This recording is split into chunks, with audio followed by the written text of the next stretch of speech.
Baik, Assalamualaikum warahmatullahi wabarakatuh. Selamat datang di video ini. Perkenalkan, nama saya Muhammad Tegar Doisan Muslim.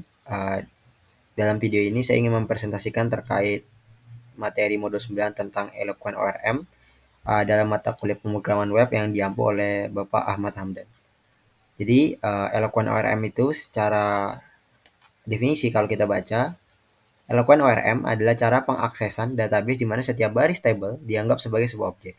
Kata ORM sendiri merupakan singkatan dari Object Relational Mapping, yakni sebuah teknik programming untuk mengkonversi data ke dalam bentuk objek. Jadi secara sederhana, Eloquent ORM ini adalah sebuah fitur atau metode programming yang mengkonversi setiap data dalam bentuk objek. Jadi interaksi kita dengan data itu uh, hanya dalam bentuk objek. Apapun datanya itu perlu dikonversi ke dalam objek. Maka disebut ORM. Jadi kalau materi sebelumnya di mana kita belajar query builder, kita menggunakan metode dari Laravel dengan library atau kelas-kelas yang sudah disediakan. Beda halnya dengan menggunakan ORM. Jadi jika kita melihat modul ini, pertama kita coba buat dulu untuk controller dan juga roots-rootsnya. Dan secara teori, ORM sendiri itu menerapkan model, di mana model yang dimaksud adalah salah satu bagian dari MVC, model, view, dan controller. Dan pada bab sebelumnya, package dan query builder, kita tidak menggunakan model dalam interaksi atau environment aplikasi kita, di mana interaksi kita hanya melalui controller, dan langsung berinteraksi dengan database. Beda halnya dengan ORM, kita perlu mengimplementasikan model. Sehingga untuk menerapkan ORM ini kita perlu membuat sebuah model. Dan cara membuat model dalam Laravel kita bisa menuliskan di terminal kita dengan sintaks seperti ini. PHP artisan make model dan namanya. Dan secara otomatis di dalam file models kita akan muncul satu file namanya mysql.php dengan struktur uh, default seperti ini. Untuk mengakses model kita menggunakan use seperti ini. Dan di sini contoh penerapan salah satu metode ORM pertama yaitu adalah insert data. Di mana sebenarnya kurang lebih sama. Pertama kita mendefinisikan fungsi di controller yang terintegrasi dengan roots kita di web.php, di mana public function insert ini kita pertama kali bukan seperti kemarin kita memanggil kelas DB, tapi kita membuat objek dengan nama model yang sudah kita import di atas tadi dengan use. Jadi $mahasiswa sama dengan new mahasiswa. Mahasiswa yang pertama, $mahasiswa merupakan nama variabel, sedangkan new mahasiswa ini merupakan inisiasi sebuah objek dari sebuah kelas yang bernama mahasiswa. Maka perlu ada new mahasiswa. Kalau di sini kita coba uh, masukkan datanya name, nama, tanggal lahir dan selanjutnya seterusnya sesuai dengan kolom yang sudah kita tetapkan di migration kita. Dan terakhir ada sintaks yang namanya metode dari kelas dari objek mahasiswa dengan save. Jadi kalau kita coba jalankan dump dan nanti di tampilan seperti ini. Jadi contohnya di sini data saya cuma 2. Kalau kita lihat di insert saya, di sini saya memasukkan data bernama Eko Patrio. Jadi kalau saya akses halaman insert, harusnya akan muncul nilai dump. Dimana kalau kita buka bagian attributes, maka akan muncul informasi dari data yang kita inputkan di insert. Kalau kita coba balik sini, kita refresh, akan muncul data baru dengan nama yang sesuai. Itu bagaimana kita melakukan insert. Selanjutnya, bagaimana kita melakukan mass assignment. Mass assignment sendiri itu perbedaannya dengan insert tadi, itu adalah kita bisa memasukkannya langsung seperti sebuah bentuk array asosiatif. Dimana kita tinggal menetapkan key-nya itu sesuai dengan kolomnya dan value-nya ya seperti yang kita inginkan value-nya apa. Dan tapi untuk menerapkan mass assignment seperti ini dengan metode create tentunya itu perlu ada yang namanya penyesuaian di dalam model kita, dimana kita perlu menggunakan variable v-label ya, protected v-label ini harus sama, dan isinya itu merupakan sebuah array yang berisikan kolom-kolom yang harus diisi user. atau bukan diisi oleh sistem. Jadi untuk menggunakan mass assignment kita perlu menetapkan atau memberitahu model kita bahwasannya kolom-kolom apa saja yang kita isi dari sisi klien, bukan dari server. Contoh kan tanggal pembuatan atau tanggal pengupdatean data itu atau ID bahkan itu kan sesuatu yang diinputkan dari sistem atau dari kode kita dan itu tidak available. Baru setelah kita menetapkan available, maka mass assignment bisa dilakukan. Contoh di sini saya akan coba hapus dua data bentar.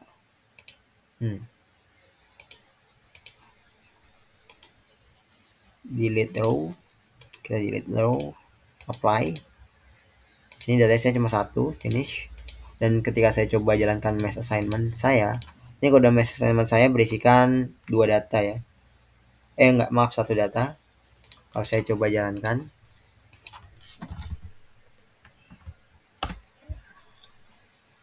maka data berhasil ditambahkan.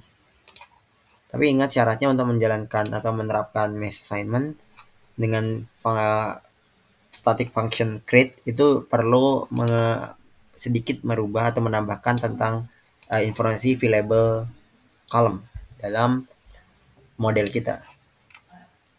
Selanjutnya, oh iya, dan juga kalau memang contohnya kita itu memiliki kolom available yang banyak, kita juga bisa menerapkan kebalikannya itu dengan variable .guarded, $guarded, di mana sifatnya berbalikan dengan available. Kalau available itu adalah apa yang wajib diisi, maka guarded adalah apa yang tidak boleh diisi. Contohnya di sini $guardednya IPK atau mungkin yang lebih relevan ID. ID itu kan sebuah kolom yang bukan diisi oleh user sehingga kita bisa taruh di sini. Ini juga bisa dilakukan guarded. Lalu selanjutnya ada assignment 2 di mana kalau kita menggunakan metode mass assignment maka di dalam function atau di dalam fungsi create itu kita bisa mengirimkan lebih dari satu array. Contoh maksud saya kita bisa melakukan inisiasi berkali-kali untuk mengirimkan data. Di mana di sini saya menginisiasi objek mahasiswa itu terpanggil 3 kali dengan 3 variabel yang berbeda. Jadi kalau saya coba jalankan, maka di database kita seharusnya ada 3 data baru. Ini. Selanjutnya ada updating data. Updating data kita menggunakan find ya, dimana update sendiri itu di sini kita bisa menggunakan find lalu kita tinggal ya reassign atau masukkan nilai baru sesuai dengan kolom yang kita ingin rubah. Contoh tanggal lahir dan IPK. Ya. Jadi kalau kita update di sini saya coba update data kedua. Coba saya akan rubah data keempat karena data kedua tidak ada. Saya akan coba data keempat berarti data echo. Dimana kalau saya coba jalankan update, maka secara teori harusnya akan ada data dimana echo itu tanggal lahirnya berubah dan juga ya dia berubah 22 sesuai dengan data yang kita inputkan. Lalu update where, ada yang namanya update where. Update where ini itu merupakan update. Kalau tadi itu menggunakan kita mencarinya berdasarkan ID, maka update where ini kita bisa mencarinya berdasarkan kolom yang kita inginkan. Contoh, kita punya banyak kolom kan, tanggal lahir, nama, bahkan NIM. Kita bisa mencari data berdasarkan kolom tertentu dengan where. Dan where ini menerima 2 argumen. Pertama NIM atau nama kolomnya, kedua adalah value kolomnya. Dan ini first ini sebuah metode untuk mendapatkan datanya tapi bukan berbentuk collection melainkan langsung objek. Dimana kalau saya coba update where saya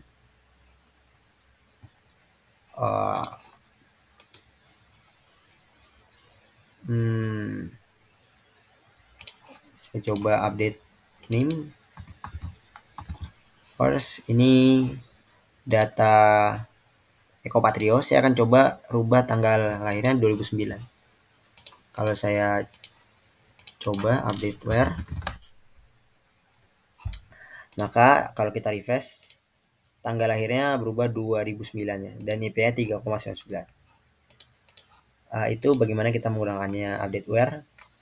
Selanjutnya itu ada mesh update. Mesh update ini dimana kita itu tidak perlu mengakses tiap kolom yang kita ingin rubah, melainkan kita bisa membentuknya dalam sebuah array ya, array asosiatif, di mana yang kita tuliskan adalah kolom dan nilai yang mana yang ingin kita rubah. Di sini contohnya kalau kita coba rubah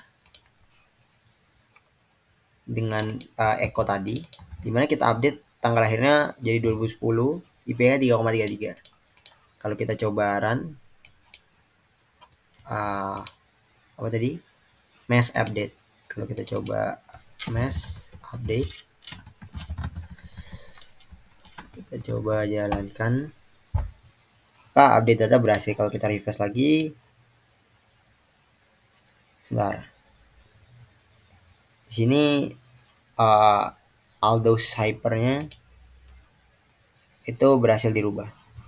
Coba kalau kita coba data lain,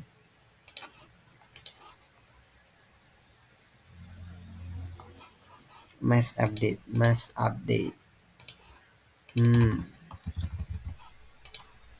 Kita coba jalankan, kita coba lihat hasilnya. Nah ini berhasil ya, tanggalnya jadi 2010. Selanjutnya bagaimana kita bisa melakukan delete. Kalau menghapus data itu kurang lebih sederhana, dimana kita bisa menghapus dengan ID find, lalu kita menjalankan metode delete dari objek mahasiswa. Dimana contohnya saya coba menghapus data echo ya, data echo. Kalau kita coba jalankan,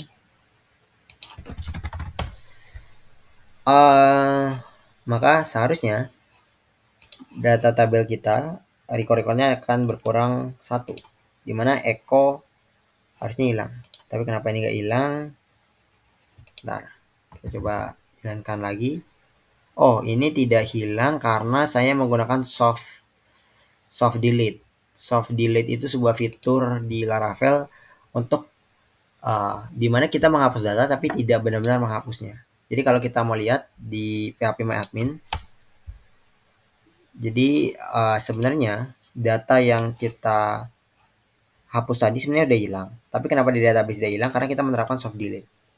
Soft delete sendiri itu apa? Nah, di sini kalau teman-teman perhatikan ada kolom namanya deleted add. Deleted add itu kalau kita lihat di sini data Echo Patria kita ada data nih, ada deleted add-nya, ada nilainya. Dimana sebenarnya data kita itu tidak akan muncul lagi di pencarian. Tapi kenapa masih ada di database? Karena saya menerapkan soft delete. Dimana soft delete ini memungkinkan kita untuk menghapus data tapi bisa merecovery-nya suatu saat nanti atau merestore-nya. Jadi sebenarnya data ini sudah terhapus. Oke. Selanjutnya ada destroy. Destroy ini ketika kita ingin menghapus data, tapi kita juga bisa mempreventif atau melegitimasi ketika data yang kita hapus, data yang kita targetkan ternyata sudah tidak ada. Nah, kalau kita menggunakan delete, itu bisa error kalau datanya tidak ada. Tapi kalau destroy, dia hanya akan mengeluarkan input 0 ya. Ini coba 4. Jadi kalau data benar sudah tidak ada, maka dia akan mengeluarkan input 0. Tuh, 0. Selanjutnya mesh delete. Mesh delete ini dimana ketika kita langsung ingin menghapus datanya menggunakan metode yang berantai atau chaining. Beda dengan sebelumnya, kita mengakses variabelnya. Kalau mesh delete, kita langsung mengakses lanjutan dari metode sebelumnya.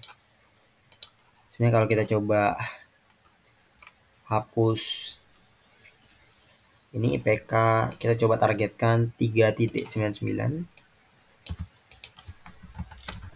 Kalau kita coba jalankan mesh delete, kita coba jalankan, Nah, maka akan ada 1. Dan kalau kita coba refresh, maka data dengan IPK 3,99 akan berisikan record di kolom deleted at-nya. Dimana kalau kita query datanya dan tampilkan, maka data ini tidak akan muncul. Selanjutnya ada menampilkan data. Sederhana, untuk menampilkan data kita hanya perlu menggunakan metode all dari objek mahasiswa. Dimana kalau kita lihat ini dan kita coba akses all, ini all, coba all dulu. Nah, ini all itu dia akan berbentuk sebuah array in array ya, dan array di dalamnya adalah array asosiatif.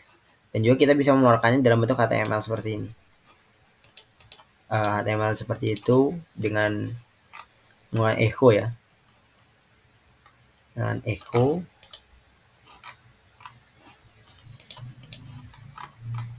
itu dapat kita lakukan.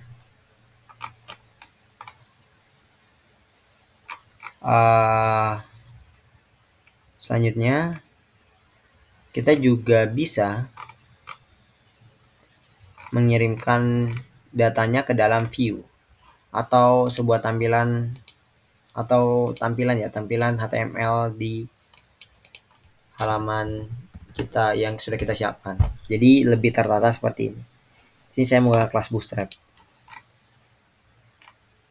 Dan juga cara melakukannya kan seperti sama di video sebelumnya, kita membuat view baru, lalu kita mereturn view, nama view, dan juga datanya. Lalu di dalam halaman view, kita lakukan pengolahan data, contohnya seperti for each, for else, iterasi, dan sejenisnya. Method where. Nah, where ini juga kita bisa terapkan ketika kita ingin mendapatkan data tapi dengan bersyarat.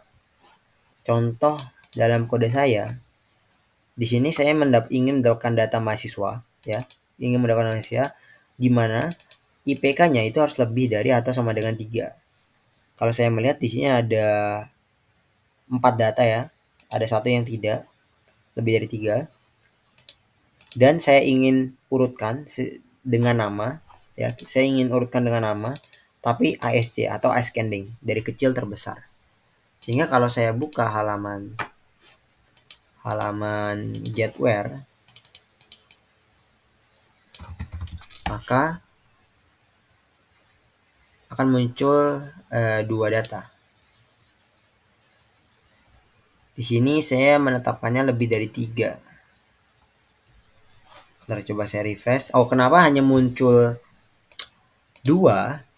Karena ada beberapa data yang memang memenuhi syarat, tapi dia itu sudah terhapus. Tadi kalau di sini kurang kelihatan, di sini kelihatan. Nah, di sini ada data Tegar Desa dan Eko. Nah, dua-duanya itu IPK-nya di atas 3, tapi kenapa yang muncul hanya Aldos dan Estes?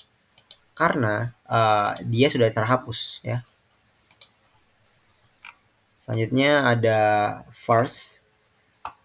Jadi first ini itu ketika kita ingin mendapatkan data, itu kita bisa membentuknya, kalau datanya hanya 1, secara default kalau kita menggunakan all atau lain sebagainya, atau get ya, all atau get, itu data yang dikembalikan adalah collections. Meskipun data yang didapat hanya 1, dia akan dimasukkan ke dalam sebuah array. Jadi array asosiatif in array indexing, dimana kita perlu mengakses indeksnya dulu baru bisa mengakses data.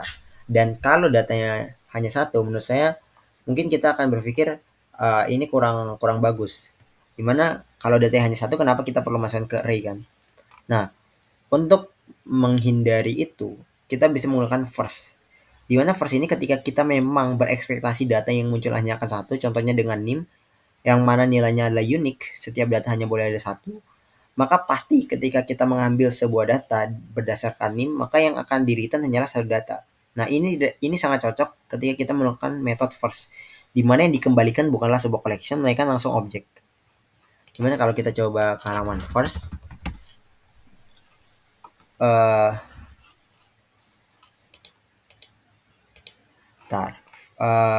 First ya. Nama null. Coba sebentar. Coba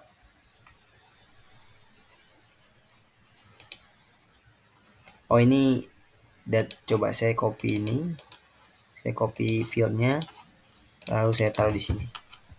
Kalau kita coba refresh,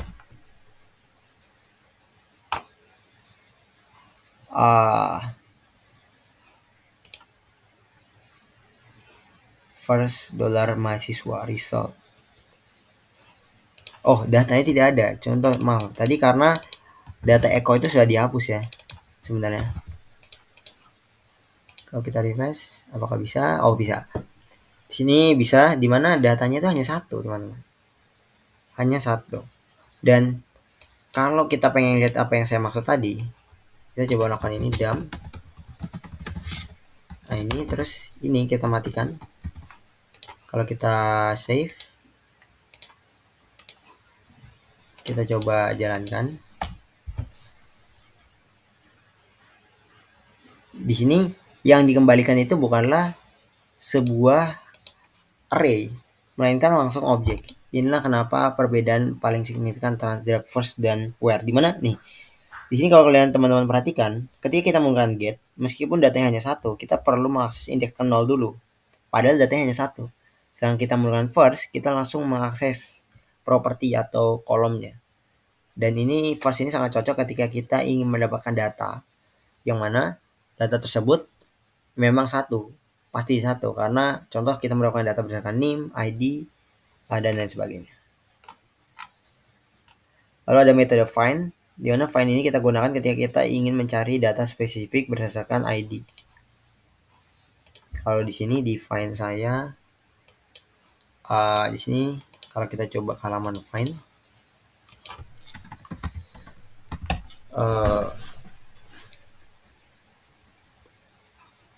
sebentar. Ini tidak ada, kenapa?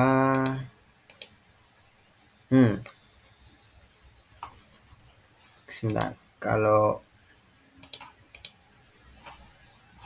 kan data sudah dihapus ya teman-teman. Kalau kita coba ambil data yang masih ada, contoh 8 ya, kita ambil 8,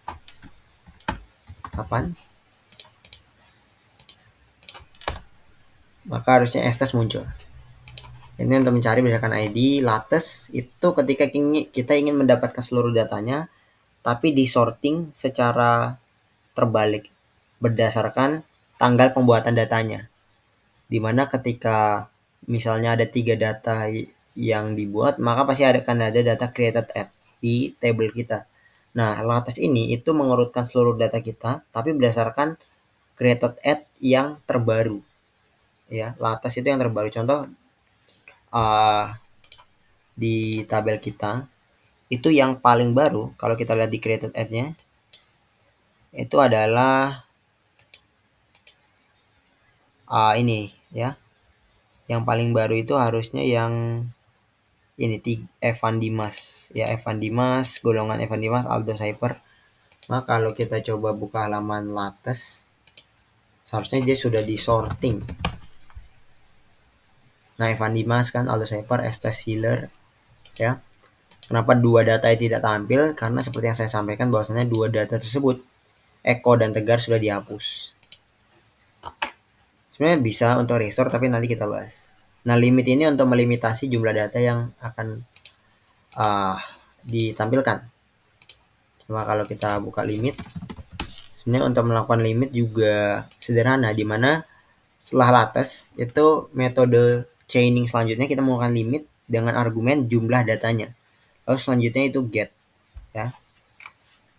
Skip dan take. Skip dan take ini seperti yang dibahas sebelumnya, dimana kita bisa menyekip sebuah data berapa kali dan menampilkannya berapa kali. Skip take.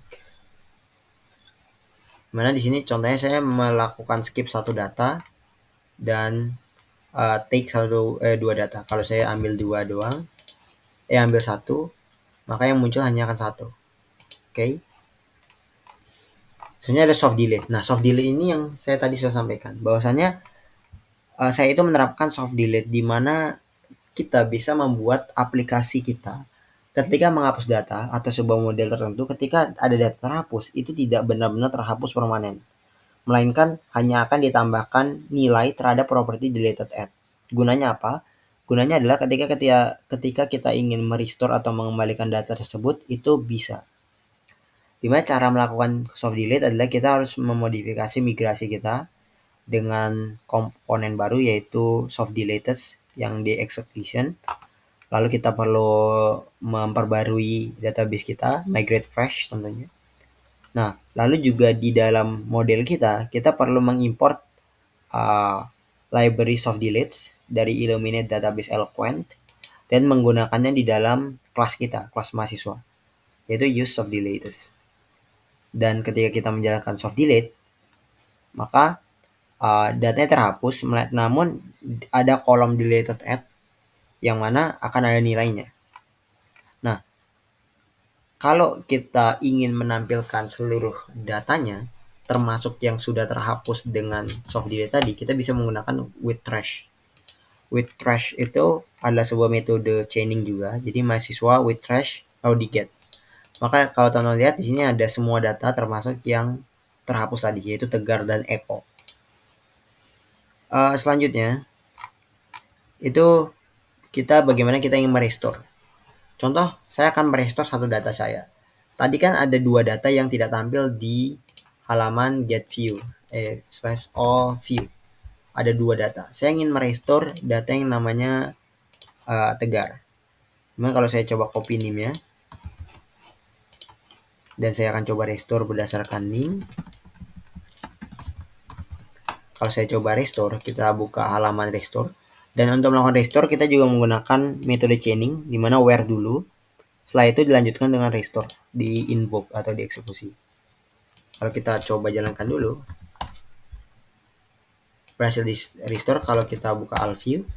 Nah, Tegar Decision tampil lagi. Dan juga kalau kita coba lihat di phpMyAdmin, maka seharusnya secara teori, di kolom deleted at punyanya Tegar Decision sudah nol kembali.